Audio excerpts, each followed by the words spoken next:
All right. Good morning, Hello. Good evening, everybody. So nice to see you. Baruch Hashem, we're going to be running this workshop together with Sara Chana Silverstein.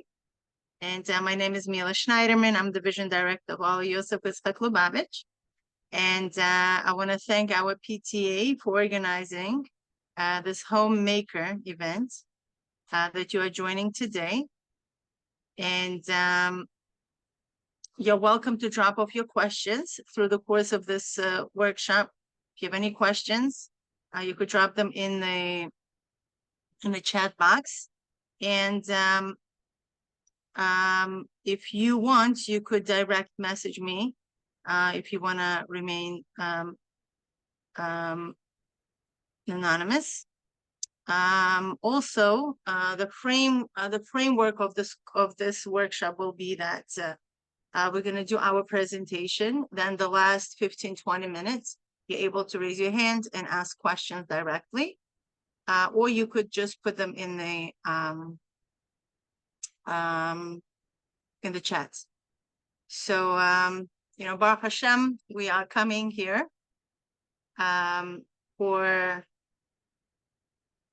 to celebrate our Yomim Tovim. And the goal of this workshop is really provide mothers like us with the needed tools. And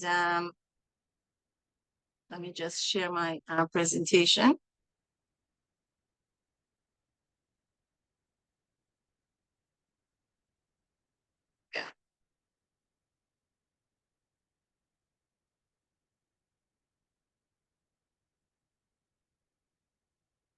And the goal of this workshop is really help us how to stay centered, sane, and enthusiastic throughout the Yomim Tovim. As we know, Baruch Hashem, it's a big bracha to be a woman. It's a big bracha to be a mother, and it's also a big bracha to be a co-creator with Hashem. We build a home, and we are guiding all the godly energy that comes to us. And as caqeret habayis, each one of us carries the tremendous responsibility and the endless potential. Now, this workshop is here to give us kelim, which are the tools, and the חיזוק, and also guide us to menochas hanefesh, that all the Yomim Tovim are going to be with joy, strength, and unity in our homes. Because we all know that when a woman is happy, the whole household is happy. And when the opposite is taking place, that's really affects everybody. So the responsibility of us taking control of our moods, taking control of everything else what's happening with us is very, very essential. So how do we do that? What is the challenge? So the challenge we usually experience is that we do feel overwhelmed very easily. And we start worrying about the past, rethinking, getting all kinds of thoughts coming into our minds, or we are worried about the future. And when we do that, we go into something which is called a stress mode. And I believe everybody here could really relate to that. And in Torah Chassidus, that's the term of the stress mode comes about as to be kotzer ruach. Interestingly, in Chumash is brought down that the Yidden, when Moshe Rabbeinu came to redeem the Yidden, it says over there that they couldn't hear him. They couldn't hear Moshe Rabbeinu because of kotzer ruach. And if you look at Rashi there, it says, Lo sham'u mikotzer ruach u'mi'avoda kasha. They couldn't hear because of kotzer ruach. What exactly the kotzer ruach is? Kotzer ruach is literally having a short breath. And Rashi explains there that when a person is stressed under tremendous amount of stress, a person is really not breathing properly. Interestingly. Now, the short breath, busy mind, you cannot hear or be in the present moment. And when we really want to experience joy, joy is an emotion of creation, right? When we are in a creative mode, and that's exactly what the themes of Rosh Hashanah is. Rosh Hashanah is the creation of a man that takes the responsibility over the whole world. That's why the Chav Hei Elul is not such a big Yom Tov as much as it is Rosh Hashanah, because the main point of the world is the man serving Hashem and taking responsibility over the world. So when we have this this problem where we are in a stress mode versus in the mode of creation, we're really downsizing our experiences of the Yom Tov, and having so many Yomim Tovim, and worrying about the guests, worrying about our children, how they're going to be behaving in shul, worrying about how we're going to do Birkas Kohanim, worrying about what exactly we're going to be cooking, baking, and guests, going to guests, hosting guests. And there are so many challenges that we have faced, and we also have responsibility with Samachta b'chagecha, of really being there for our families and really experiencing the joy of Yom Tov. So how in the world are we going to be doing that, right?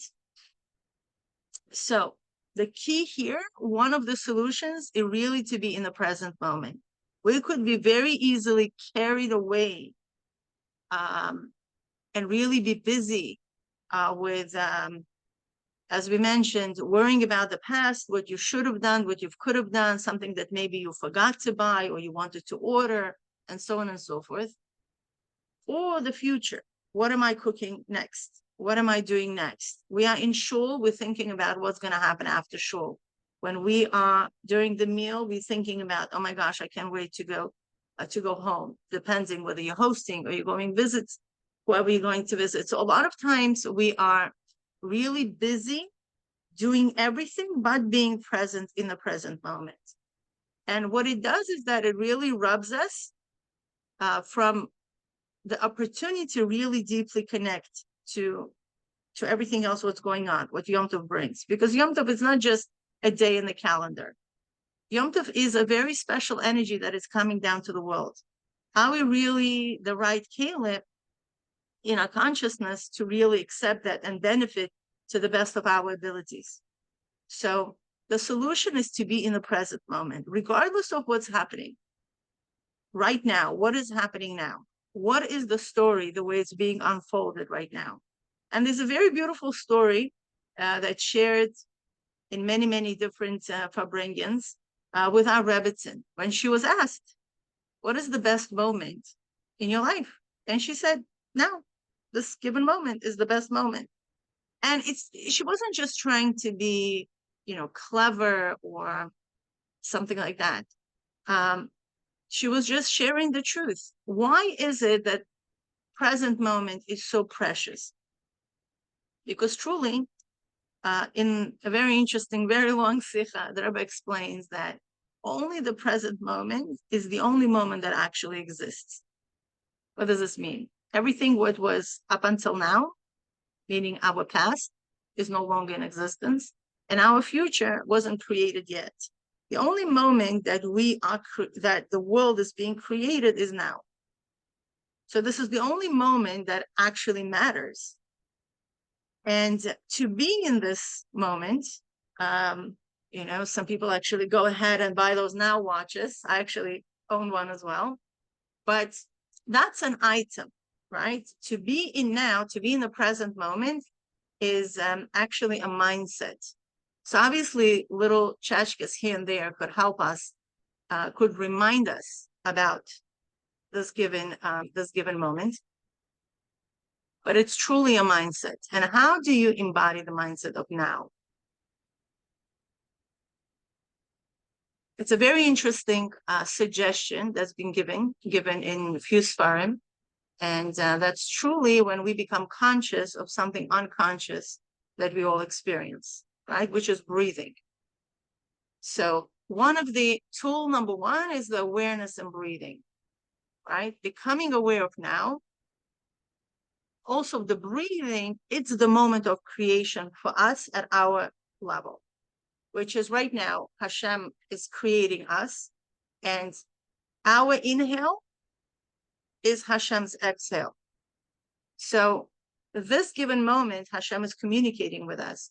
And it, regardless where I am, whether I'm sitting cooking my cholent, or I'm baking my challah, or I'm with my kids in the shul, at any given moment, Hashem gives us a gift of a breath where we could connect to Hashem. And it's beautiful and it's phenomenal because it's not something that I need to carry with me. It's not a siddur, it's not a shofar, it's not an apple, it's not honey. It's not a physical thing. It's just by me tuning in to the awareness that there is Hashem in the world, and right now He's creating me. Through my breath, I'm alive. That itself could really bring us into a very powerful Yom Tov moment, which we all anticipate. And that's regardless to how stressful we could be, regardless how many sleepless nights we had, we could always tune in to this reality and tune in to this awareness of Hashem is being really revealing Himself right here, right now. And now, just 2 minutes, right? Interestingly, when we actually consciously breathe, okay, when our attention is nowhere else but right now, me breathing, it releases an enormous amount of oxytocin. What is oxytocin? Well, we'll wait for Sara Chana to really give us scientific insight. What is oxytocin? But it's a hormone of love. And that's what mothers actually experience. That's what the baby helps the body to release. And the mother goes into labor. This is the hormone during the breastfeeding is being released. And this is the hormone anytime we experience pleasure, anytime we experience love and harmony in our lives, is tremendous amount of oxytocin. So it's definitely a hormone for every woman, for every man to really treasure. And by us focusing on our breath actually helps us to really refocus our minds and help oxytocin production. So oxytocin could really detoxify us of all the stress hormones that we might be experiencing at that moment. Now, tool number 2, it's a mental rehearsal.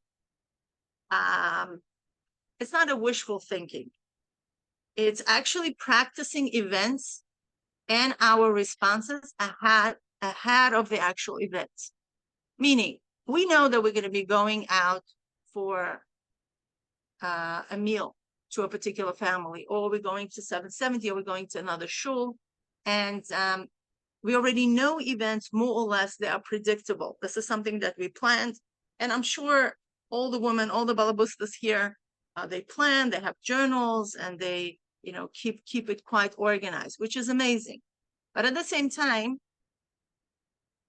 practicing in our minds different scenarios, different events, really helps our mind to be primed, meaning our neural connections in our mind getting ready to, and they anticipating certain things from happening. For example, I anticipate Tishrei to be very packed during Yom Tovim. Am I wrong? No, it's going to be very packed. Packed, people are going to be pushing, people, there's probably not going to be enough air, or there's going to be too much air conditioning happening. So these are the things that ahead of time, I'm finding myself quiet moments, whether it's in the bathroom, whether it's me laying in bed, whatever that may be, 2-3 minutes, we have it. Just wrap our minds around events that will be happening tomorrow or the day after, and practicing, actually envisioning, picturing these events, right, as sensory as possible, meaning we want to have somatic experiences. We don't want to live in some imaginary world and our bodies react. And this is very, very important for any woman to really take care of the bodies and become aware of any sensations that's happening with us. So whenever we are engaging in a mental rehearsals, we want to be as real as possible, because we don't want to go into wishful thinking. So we're going to be really focusing on how our bodies are responding to this rehearsals. Also, we might envision, and it's very important to envision possible challenges that we might be getting to my seat, my baby's crying, the bottle dropping, whatever else may be. How am I going to be nursing my baby? how am I going to be nursing my baby and also holding my toddler, and all different challenges. And we're rehearsing calm responses in our head on how it would feel and how it would feel in the body. So I'm creating these responses in my mind. What it does, it just primes my brain and prepares it ahead of the time. So when I'm actually going out, my cortisol levels and my adrenaline levels are going to be very low. Why? Because I already prepared my body, I already prepared my mind, and I'm ready for it. And I'm stepping out, and that's much liberating experiences. And also, part of the mental rehearsals could be, how am I going to be finding a minute or two to tune into my breath as much as possible? So my oxytocin kicks in. Now, the tool number 3 is really priming our children, priming our kids, right? And it truly has 4 steps, which is preview, anticipate, plan, and support. So what is preview, right? We give our children the big picture before the event. So it's very similar to mental rehearsal, but mental rehearsal is something that we do to ourselves, and priming our children is really something that we do to them. Okay, so ahead of the event, we know that it's going to be stressful. We know that it's going to have many elements, many surprise elements. So why aren't we taking a couple of minutes and really preparing our children ahead of the event? So, for example, tomorrow we are going to hear Birkas Kohanim in 770. It's a very special mitzvah, meaning we are previewing with our children. We're explaining them, giving them the background information. It's a very special mitzvah that connects us to the Beis HaMikdash, and we could go into discussion about what the Beis HaMikdash is and what was going on there, and so on and so forth. We also could say that we really have been waiting for it for a very, very long time. Yeah, since Shavuos, we haven't heard Birkas Kohanim. And this sets the stage and sparks the curiosity instead of a surprise. So we are preparing. He already knows, or she already knows, that this is something what could happen. And you could fill into the preview as much as possible. The details, you could read books with them. So they are excited and anticipating this event. So this is the preview stage. Then anticipate, right?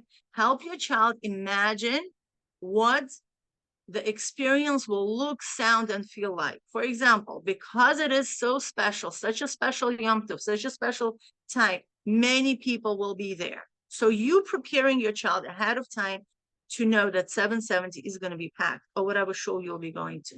770 might be noisy and crowded. What do you think it will look like, right?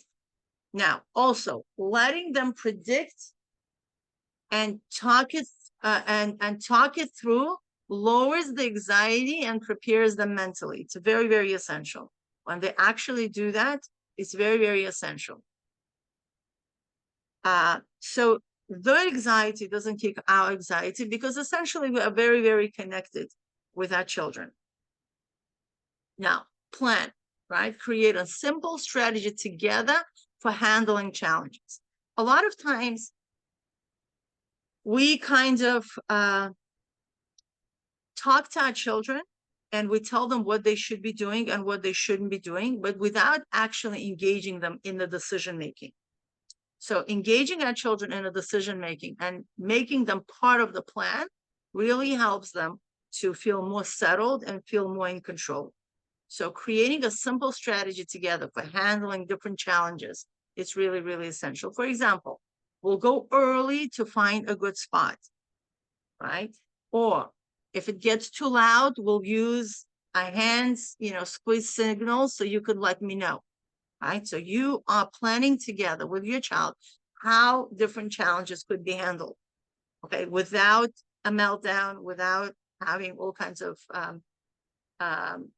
unwanted events happening to our children. They feel much calmer. When they are calmer, we are much calmer. And it goes in the circle. When we are calmer, they are much calmer. And also having a plan gives children a sense of control and partnership. So it's not a surprise.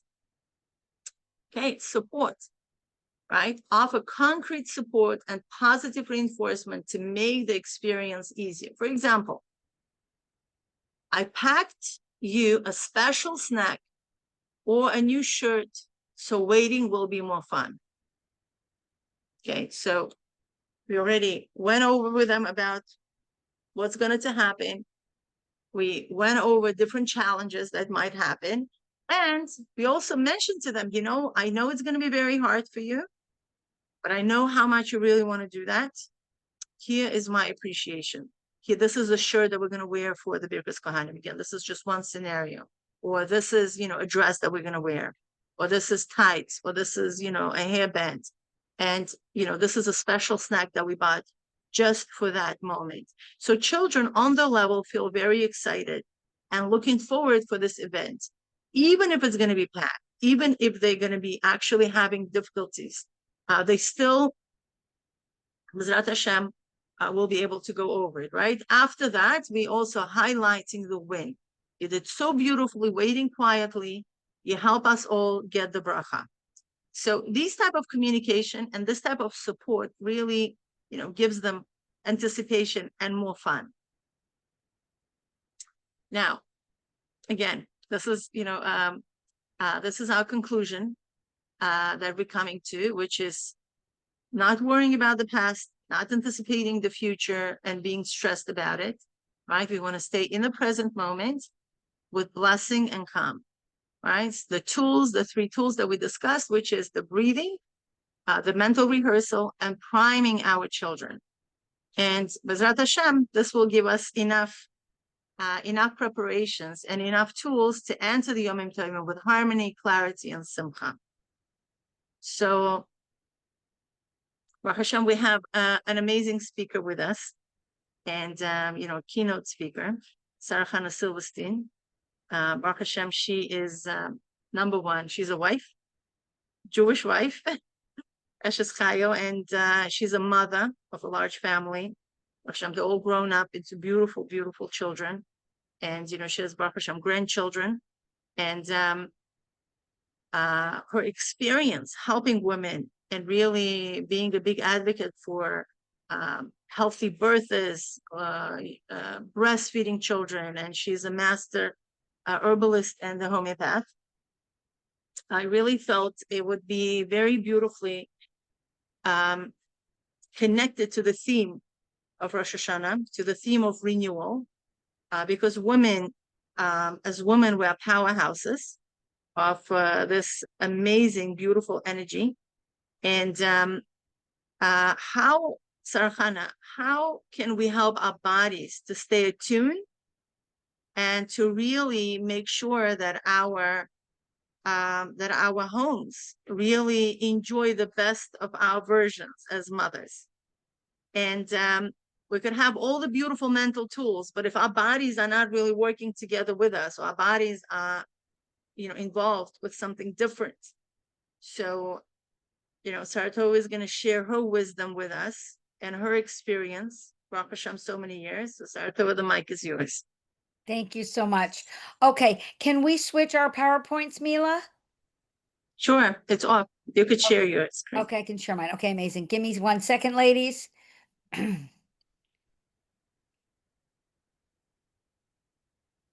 Okay.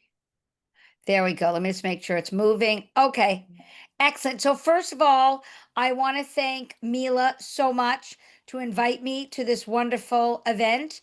I want to say that I'm a big fan of Mila. I've known her for many, many years. I've watched behind the scenes as she has grown and evolved. That's the proper word of the word, evolved, into this fabulous mentor and mashpia in the community. The fact that she had the guts, the chutzpah to open a boys' yeshiva is fantastic. I'm a mother, Blan Horror, of 5 boys and 2 girls. And I have to tell you that my dreams and visions were to open a boys' yeshiva. Very intimidating, and Mila really had the guts to do it. So I am so proud of her, and it's such an addition to our community. Those of you that are in Crown Heights are fortunate to be able to have their boys and attend. And those of you that are not living in our communities, I'm so thrilled that Mila is doing these series so you can partake in her wisdom and some other wonderful people that will be speaking. So let's begin. I know we're all rushed and overwhelmed, and it's almost Shabbos, and then it's Yantiv, and we have so much to do. So as Mila said, I am a international board certified lactation consultant. I've had the honor of helping over 45,000 babies breastfeed. I'm a classically trained homeopath. That means I did a 5-year, very intense program. I'm also a master herbalist, helped deliver over 469 babies before I retired. And I'm a book author. This is my book on the screen called Moodtopia. And I'm so excited because my book, Moodtopia Kids, just appeared on Amazon yesterday and it's available for pre-order. And my book, Moodtopia for Kids, is all about helping kids stay emotionally together during their elementary, junior, and high school years. That's really exciting. That's on Amazon. So let's begin. I also want to say, Mila, I'm going to give you some codes, some discount codes for essential oils and herbs that we can send in the replay and the email. If those of you are interested,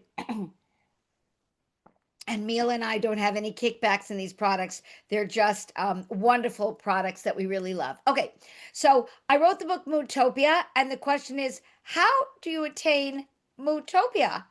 Living with our emotional roller coaster. We can be happy and sad. We can be frustrated and thrilled. We can be overwhelmed and angry and happy all at the same time.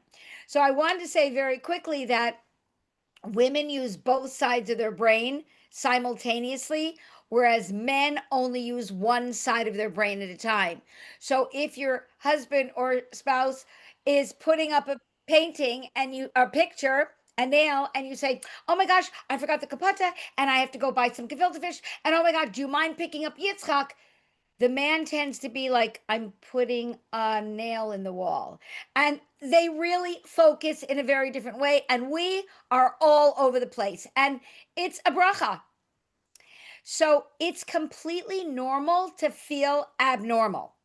I just want everyone to know that when you're feeling overwhelmed, stressed, feel like you're going crazy, we kind of get embarrassed and we hide it.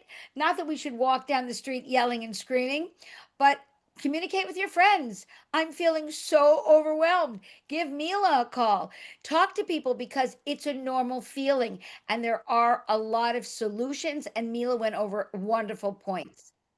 So when I wrote the book Moodtopia, what does it mean? I feel it means being in control of your mood so your moods don't control you.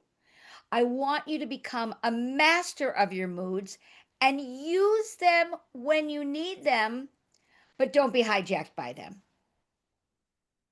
So here's the main thing in my book Moodtopia, and what I do with my clients is I explain that your stress of getting your kids to school on time, making sure they have both pairs of shoes, making sure they brush their teeth, did they say Shema, who tripped over the Nagelwasser, who did wash Nagelwasser, all these kinds of things actually create a chemical response in our body. Mila spoke about oxytocin, which is a chemical response. And that's why you can sometimes, with your intellect, say, "I'm going to keep it together. And I got this." And all of a sudden you're panicking, your heart's racing, you're feeling tense because the way Hashem created our bodies is we have chemical responses that are sometimes associated with our thoughts and very often associated with things in the past, or like Mila said, fears in the future. So let's give an example now. I'm going to make up these numbers. You can look them up online what the true numbers are, but let's just give an easy number. So let's say your cortisone stress hormone goes up to 300. When my stress hormone or yours is up to 300, we have lost it. We're illogical. Everything gets under our skin. We are nervous wrecks. So your goal in life is to keep your stress hormones at a lower level. We want to keep them down to like 150. Now, here's the sad truth. If your mother was stressed, you can be born with your level of cortisol naturally higher. And here's the even sadder part. Your mother lived inside your grandmother, her mother. So if your mother was stressed and your grandmother was stressed, you already come into the world with higher cortisone levels. So all that means is that you have to do a little more work in this world. They're not permanent, but your default mode may be higher. So your goal is during the calm times to work on lowering your cortisol. Go get a foot massage, go get a back massage, learn how to take some deep breaths. You know, way back when we used to have ATM machines, my clients would say to me, I can't breathe, Sara Chana. I live holding my breath. I'm like, okay, when you put your ATM card in the machine, inhale, and when you pull it out, exhale. There you go. We have red lights if we drive. When there's a red light, inhale.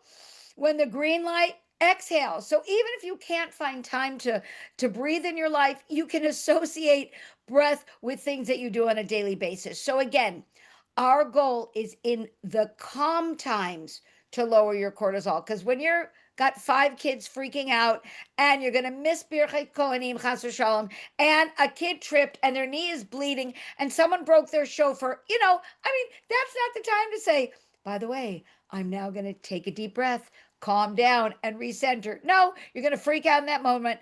Once you get to shul, you can do some deep breaths.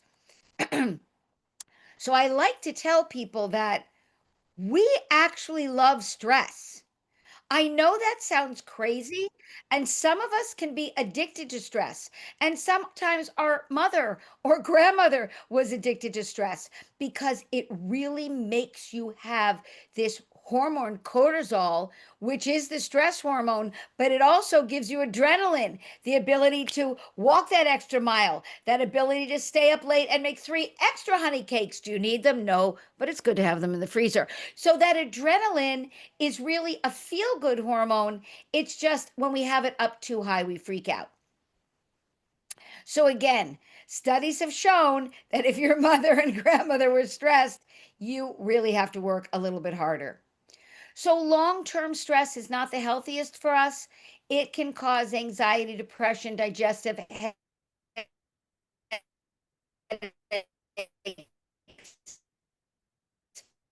and memory. So that means much more stressful life. You know, it's so funny. I always share with my clients that a friend of mine was on, I'm laughing so hard.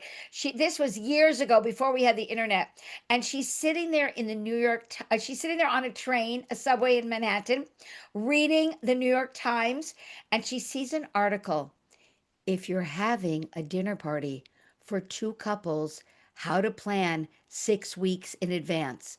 And my friend, who was like the CEO of a bank, had 10 children, was laughing so hard because she would come home Erev Shabbos by 2. Lichsen was at 6. And in 3 hours, she'd make 4 challahs, 3 cakes, soup, gefilte fish. So we kind of live in a very different existence than those clinical studies out there. So I want to talk very quickly, and we will get to herbs and a little bit of aromatherapy because we can have tools that will help us stay calmer. But one of the things the Rebbe spoke about a lot was random acts of kindness. And I was young, a young woman. I was like, really? Random acts of kindness? Yeah, right. That's really going to change the world. And then I started doing research, and it's called RAC.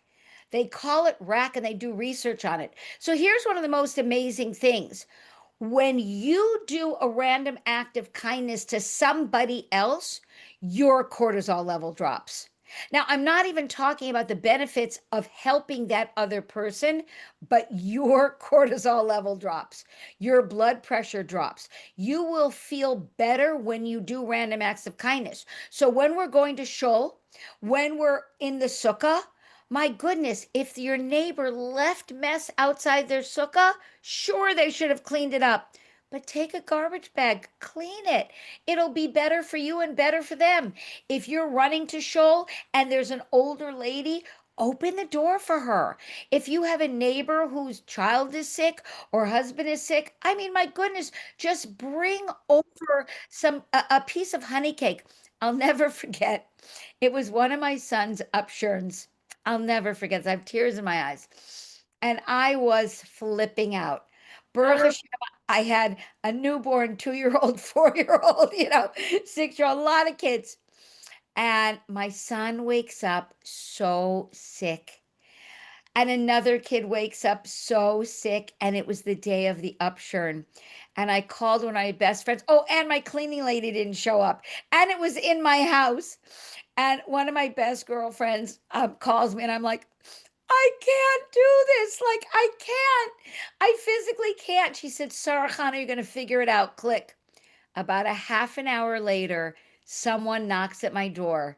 There was a little cassette tape with music, chasana music. She sent me over like a smoothie and like a muffin. And on the note, she wrote, and she didn't live in Crown Heights. She was from another state. It said, "You got this, girl." And to this day, her little random act of kindness literally got me through my upturn. So let's do that, Yontif. Let's just help people. Do they have to deserve it? No. Do they have to say thank you? No. Do they have to be nice back to us? Yeah, it would be nice. But do it anyways. I want to talk very quickly about faking it. So, our generation is, if you feel it, say it. And it is true with kids. We want our kids to say what they're feeling. But as adults, sorry, ladies, there has to be a time and a place for you to express your emotions. If you're having a really hard day, you still need to smile at your children. If your husband had a horrible day at work and his boss was ridiculous and he comes home in a bad mood, even if you have something to discuss, that may not be the time. So, in my research as an herbalist and homeopath, faking it doesn't mean you repress your feelings. Faking it means that you wait till there's a time that you can be supported with your emotions, that you can get the feedback that you want, that you can get the results that you want. So, I want to talk about this study very, very quickly. There was a study done, and it was repeated many times at universities, where they took a pen, put it in the student's mouth so that they made a fake smile, and they had to rate comics. The next day they came back, the same students, they put a pen in between their teeth so that they were making a frown. And in every single study, the students that had the fake frown said that the comics were less funny. They rated them less funny than the students that had the pen in their mouth. So the study went on to show that even if you fake a smile, and I don't want you to fake it all the time, it's so funny because when I was first learning this, I used to live between Los Angeles and New York. And I used to say, oh my gosh, if I'm in California, not the from people, and I made a fake smile, people would stop and say, oh, look, she had plastic surgery like me. Everyone in California has a fake smile. And in New York, if you fake smile, people would say, oh my God, is she going to steal my purse? So it depends on the environment you're in. But around our kids, around our table, it's really important to put on that smile because it changes the chemistry in your brain and it changes the chemistry in the brain of people around us. Wow. I want to say very quickly that clinical studies show that colors can help your mood. So if you're having a really hard day, put on a yellow scarf. Get a pillowcase that's, I don't know, turquoise blue. Even if it doesn't match and you love this one bracelet that's ivory, put it on because surrounding yourself with colors and your kids, surrounding them with colors will make them feel better. Let's jump quickly to herbs. Herbs are all the rage, but people don't really understand them. Okay? It says in Tehillim that Hashem gave grass for the cattle and herbs for the service of man. And the word there is service. Hashem also says that he put the refuah in the world before the illness, and he created plants and trees before man. So I know that before Hashem gave us stress, he gave us a refuah for stress. Before he gave us panic and anxiety, he gave us a refuah. And I believe that the herbs can help lower the real chemical reactions we're having. So you can drink herbs in tea, and we're not going to talk so much about it, but here's a אני מישהו נסתם. let's mute yourself if you can. Here's a cute little tea glass for those of you that are just calling in, and it's got a great little filter. These are like $10 on the internet. You can fill it with an herb, pour boiling water, add a little honey, and sip on this throughout the day. So easy. And what I usually do is I have this beautiful glass teapot, and I will put herbs in the filter, and I will put anti-anxiety herbs and put it on my Shabbos table for my kids that also live stressed out lives. The way I like to take herbs most is in tincture form. This is a tincture. It's an herb with grain alcohol over it. And I do want people to know that I do run an online school called Moodtopia Academy. It's a very inexpensive fee per month.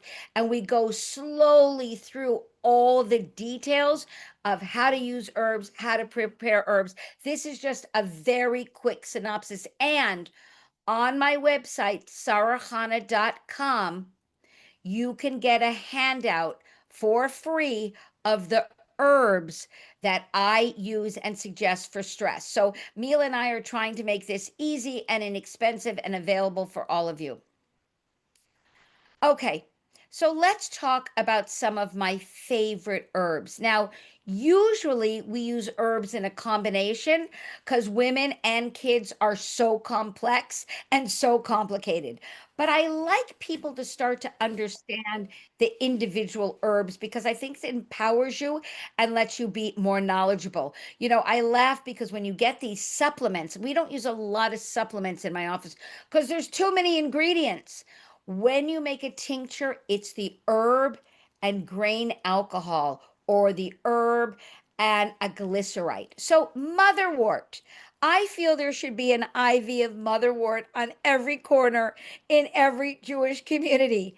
Motherwort is for hormonal gloominess before your cycle, during your cycle, after menopause when you stopped cycling, girls 3 years before they get their cycle. When you're grumpy and moody and you feel like a black cloud is around you, take some motherwort. Typical dose is 35 to 40 drops diluted in a little shot glass. So here's a little shot glass. You pick up the herbs in the grain alcohol. You plop the tincture in the cup, add a little bit of grape juice, and down it like vodka. Now, Mila said in the beginning, and those of you that are joining us later, in the chat box, you can put in any questions you have along the way, and we will get to Q&A. Those of you that are calling in, *9 can show us that you're raising your hand, and *6 can mute and unmute you. So motherwort, my passion. Skullcap, my second best friend. Oh, they're both my best friends, equal. Skullcap is from the mint family. It's for nervous tension. You're going to the airport for Yuntif. You have 7 little kids. You are a nervous wreck. And as Mila said about Shul, yeah, bring them some special treats on the plane. But you can take Skullcap and give it to your kids. If you're going to PTA and you're nervous about what your Moas or Rebbes may say, take some Skullcap. So everyone's question right now should be, Sara Chana, can I mix together Skullcap and motherwort? Of course you can, because you can be nervous and moody at the same time. Lemon balm is a phenomenal herb for adults and kids. It's antiviral. It makes a delicious tea. You can make lemon balm tea, add a little honey or maple syrup, make it into ice pops. And when your kids get fevers or just have a cold and don't feel well, you can give them lemon balm popsicles, fun and delicious. You can give lemon balm before you go away for Sukkot. If you're going on a train or a subway or a long car ride, lemon balm is safe, and you can give it to geriatric bubbies and you can give it to little kids. Lemon balm, calming and soothing. Skullcap and motherwort are a little stronger, but you could mix all 3 together. Let's jump down to linden.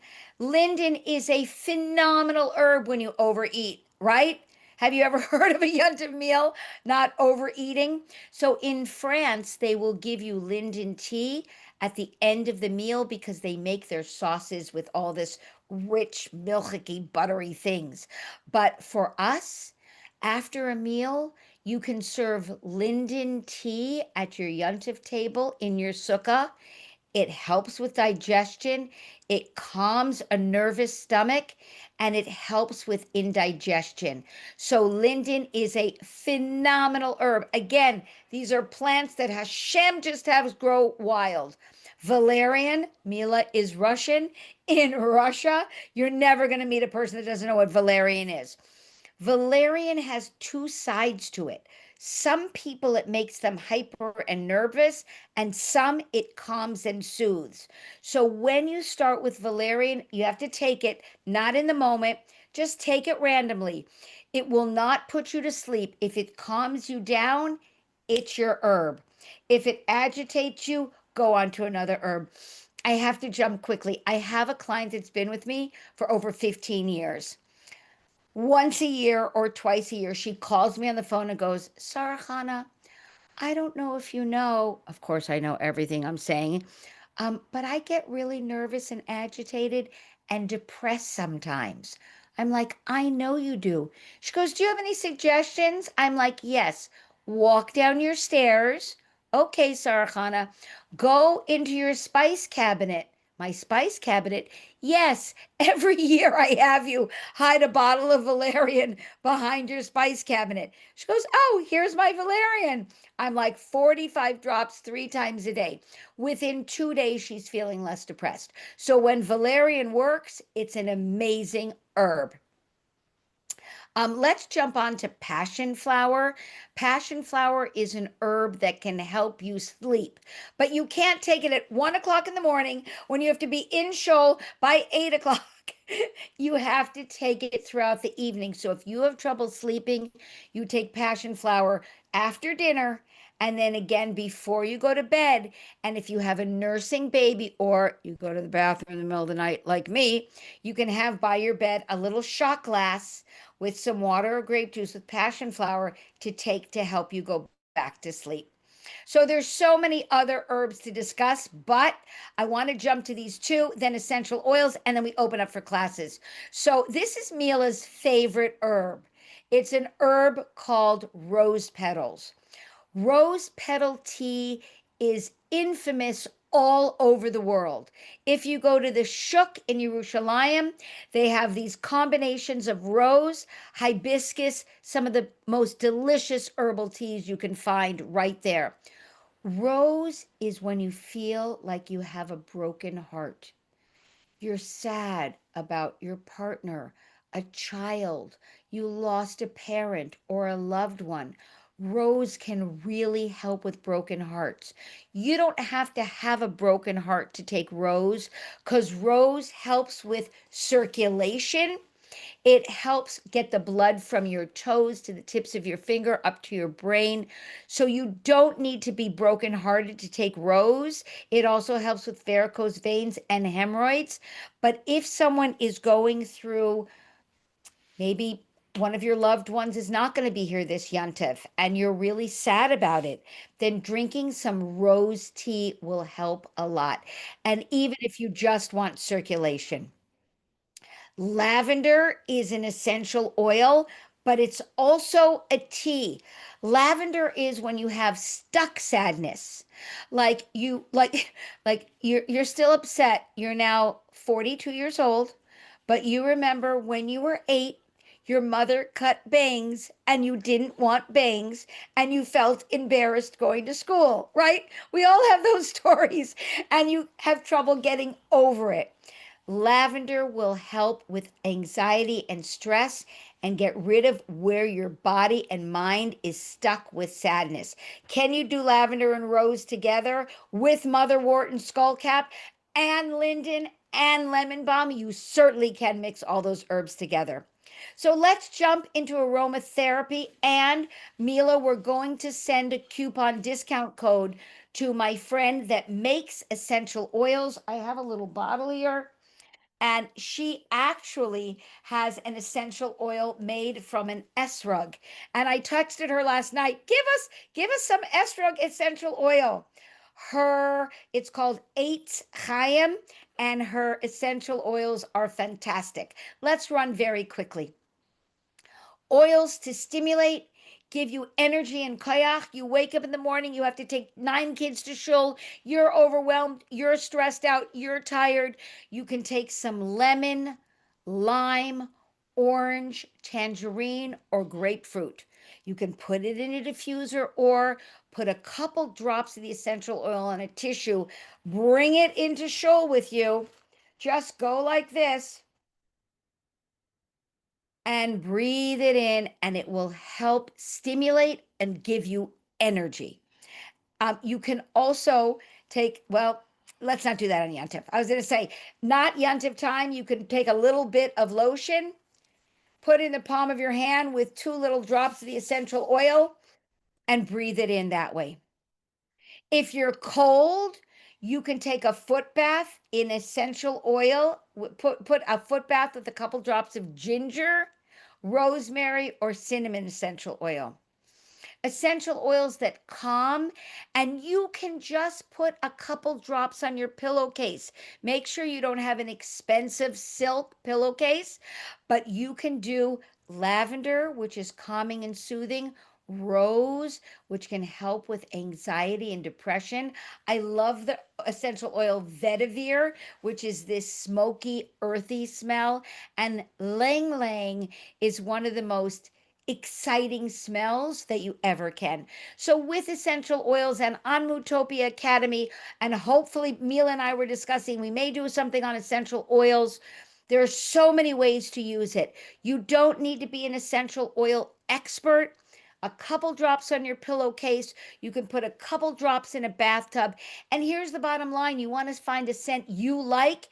And even if it says it's a stimulant, but it calms you down, you can use it. Okay, so let's go to here. I want to share with you just a quick summation of what we talked about. You must work on lowering your cortisol before stress. And Mila discussed that in her talk, to prepare your kids, prepare yourself, know what that messy, busy, loud shul is going to look like before you get there, so you're not like shocked. Like I remember when I used to go to Tashlich, now Baruch Hashem in Crown Heights, they put little nets over the fish. But I used to see kids there stabbing these fish on Yantiv with sticks, and it broke my heart. So knowing that they're going to do things like this and not getting depressed is fine. So we want to lower our cortisol levels before we get in that stress state. How do you do it? Random acts of kindness, please. It will change your whole Yantif to just have no expectations of people doing random acts of kindness for you. Just do them for other people. Learn to fake it. I'm not saying suppress your emotions. I'm not saying hold them in. What I'm sharing from my experience is say it to your husband in the right time. Say it to your neighbor in the right time, not just when you're feeling it. Remember to smile and laugh. Eve, there's something called laughter yoga, and it shows in clinical studies to lower cortisol. If you laugh, even if it's not true laughter, even if it's not funny, just laughing, the vibration of your stomach, I'm sorry, on your stomach and your intestines and your inner organs helps you calm down. Color. Put on a nail polish color you like, get a scarf you like, just get a color that you like to bring into your yuntif, whether it's napkins. If you love orange, just use orange napkins, even if it doesn't match. Bring color. Use herbs because Hashem told us that herbs are our refuah, and always have one essential oil. You don't have to have a bunch of them. If you don't want to put it on your pillowcase, you literally can open the cap, breathe it in, and just you will feel better. So again, just to remind you, Mila and I are going to send out with the replay some coupons. Mila, remind me about that for essential oils and herbs. If you go on sarachana.com, my lady just put up a handout that you can print, put on your refrigerator, and just have it on Yontif.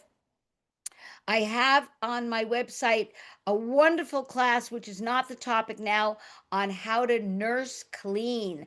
I have a whole workshop on how to push off your period for anywhere from 18 months to 24 months, information on my website. And again, I want to thank Mila for opening her wonderful yeshiva. She should have a lot of koyach to be able to keep it together. I want to thank her for all the hard work that she does and for this series that you're putting together. And thank you for everybody that's joining us this evening.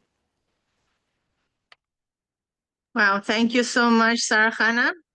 It's mamash a pleasure to hear you. It's you giving us a crash course of the crash course that with all the beautiful wisdom.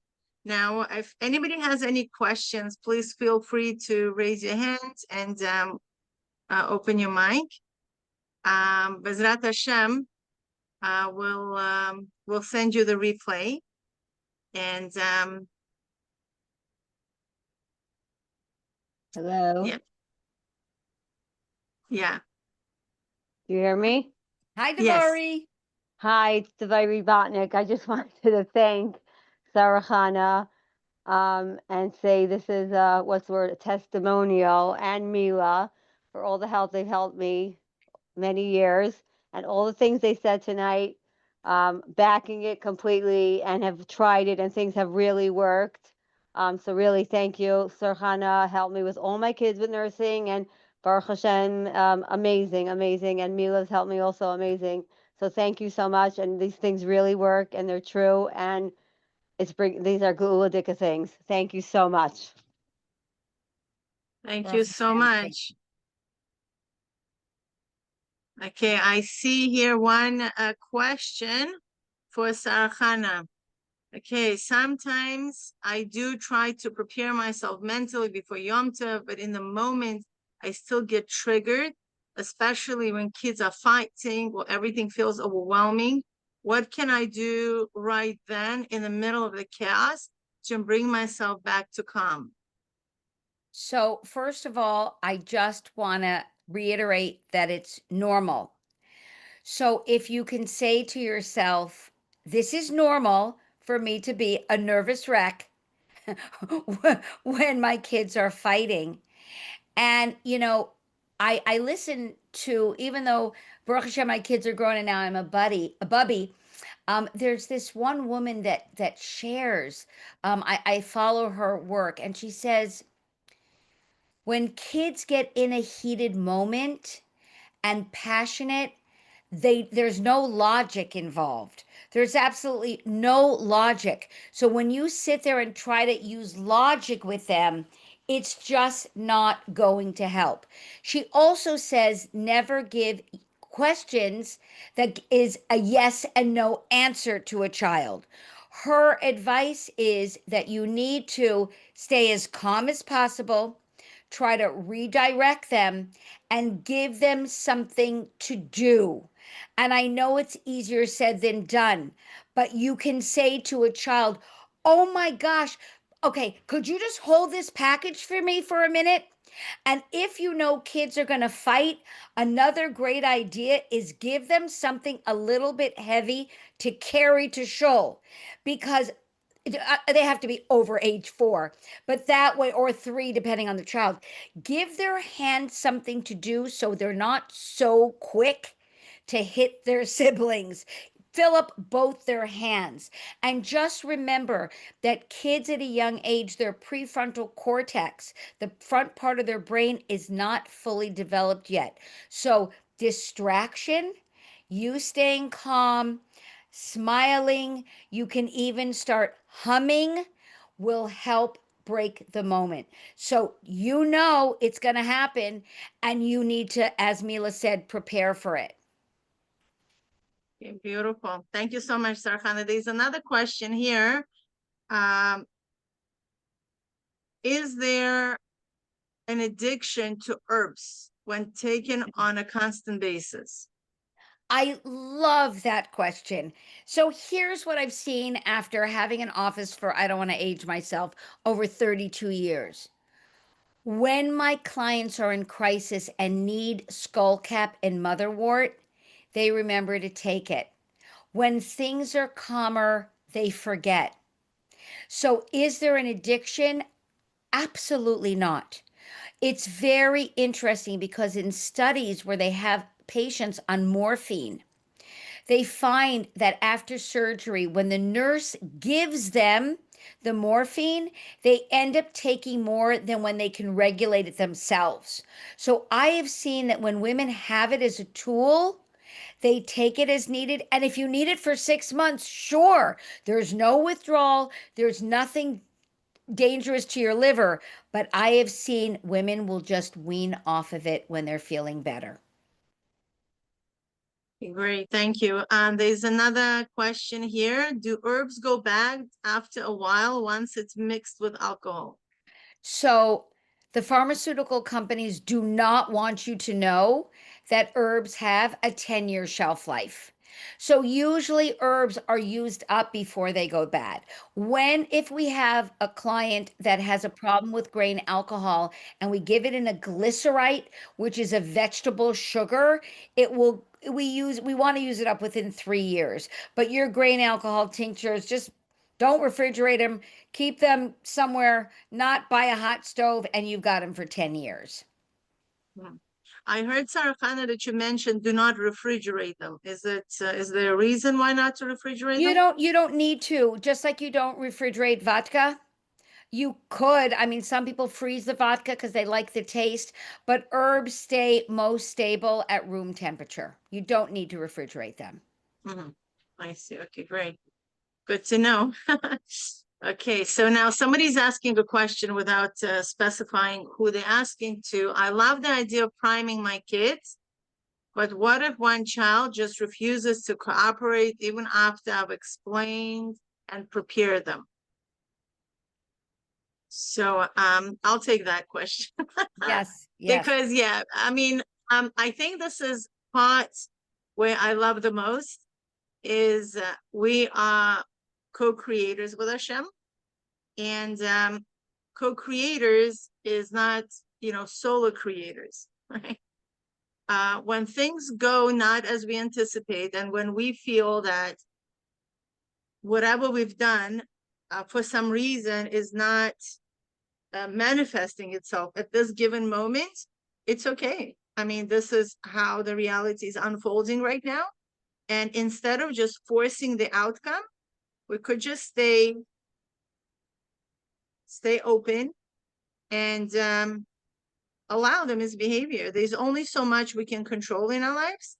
As Sara Chana mentioned, we could sometimes redirect them. We could sometimes think in a moment of what can be done. And yes, a lot of times we could just take our children out of shul, not to disturb the rest of the people. And that might be the best solution at a given moment. But also understanding that Hashem is the one who's controlling this world. And whatever unfolds, we're accepting it, even if it seems a negative. And a lot of times I heard actually very interesting stories where the children so-called create a situation where the parent had to go out of a particular setting. And that actually was, on the long run, quite benefiting for them to step out. Yeah. Sara Chana, you want to add something to the question? No, I mean, there's always going to be kids that don't listen. If you could give them, I'm making an example, you can give them a little plastic bag and say, if you get me 10 pieces of garbage in the show, I will give you this treat. So usually these kids just need things to do. That's what I've seen a lot. They're really good at jobs. So that might be a good idea. You can think of, That's creative. I never tried that. yeah, no, But I love them. 10 it pieces really of works. garbage in 770. I think that Yeah, yeah, or bring me 3, Sforum. When you give them jobs and then you reward them, sometimes you can distract them. That's an idea. okay, amazing. Okay, now this is a very interesting question, Sara Chana. During Yom Tov, I want to be present and calm, but I also feel guilty if things aren't perfect. The food, the guests, the kids' behavior. How do I balance high standards with Menuchas HaNefesh? That's a hot one. So Mila and I were actually discussing that last night, when we were prepping this, and I thought about it a lot today. And I have to tell you, with all honesty, I was thinking about my last Pesach, where I had the most beautiful flower arrangements, the most beautiful dishes. And I was thinking, do my guests remember my white flowers in the silver vase? And the answer is no. Do they remember exactly which dips I had for the potato salad? And the answer is no.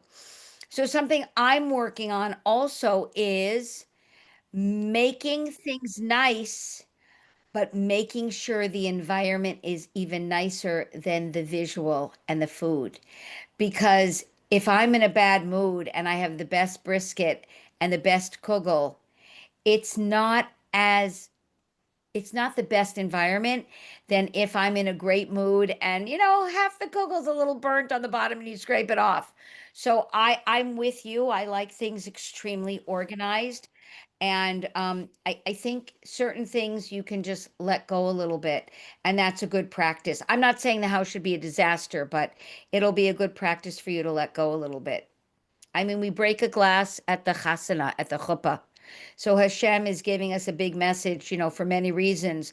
And one is things get crushed, besides the Beis Hamikdash. So it's a big practice for you. Oh, thank you.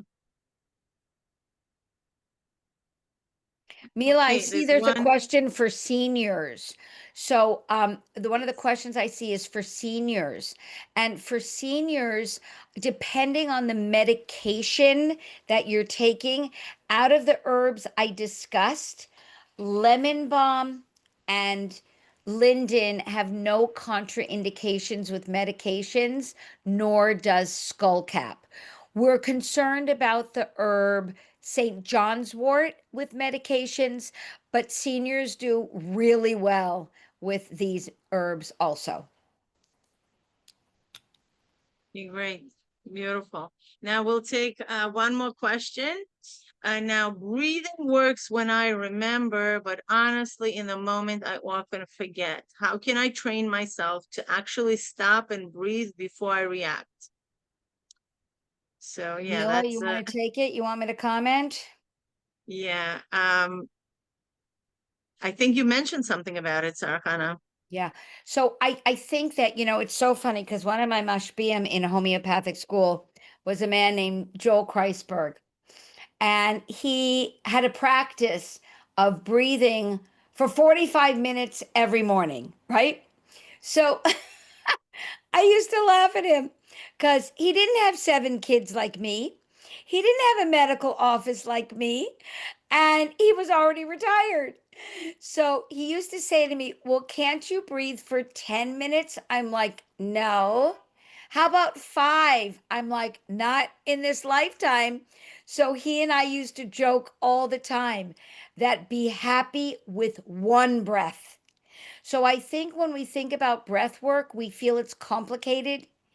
And it's so funny because when I do Pilates once a week, I always tell my teachers, remind me to breathe. Well, Sara Chana, what are you talking about? I said, because when I'm worried about doing the right move, I hold my breath. So I'm with you. When I get nervous or concentrate, I hold my breath.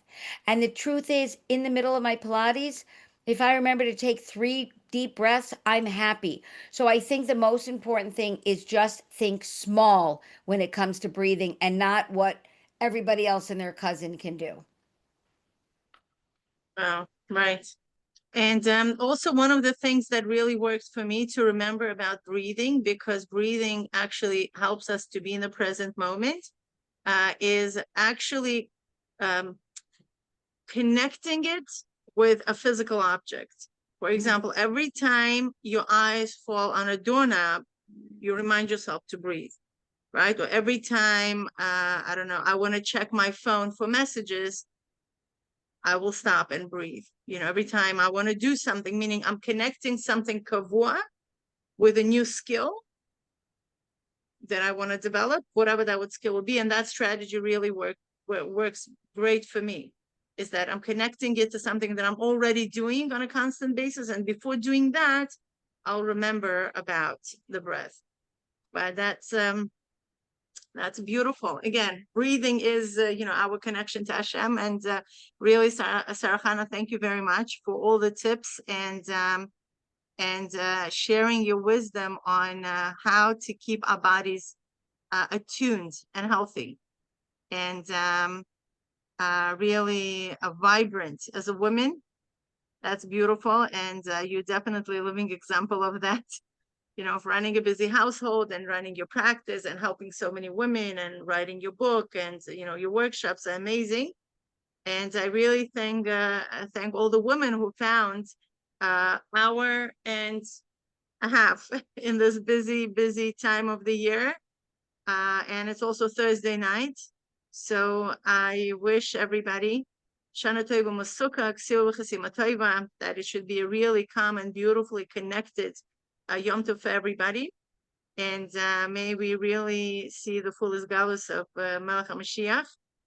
And then we're definitely going to be in a state of creation and utopia, everything where we need to be fully aligned. Thank you so much. Thank you, ladies. Beautiful. We'll send a recording for everybody who signed up. If anything, you could reach out or answer back to the emails, and whatever Sara Chana will send, I will be in touch. Thank you. All the best. Be well. Thank you.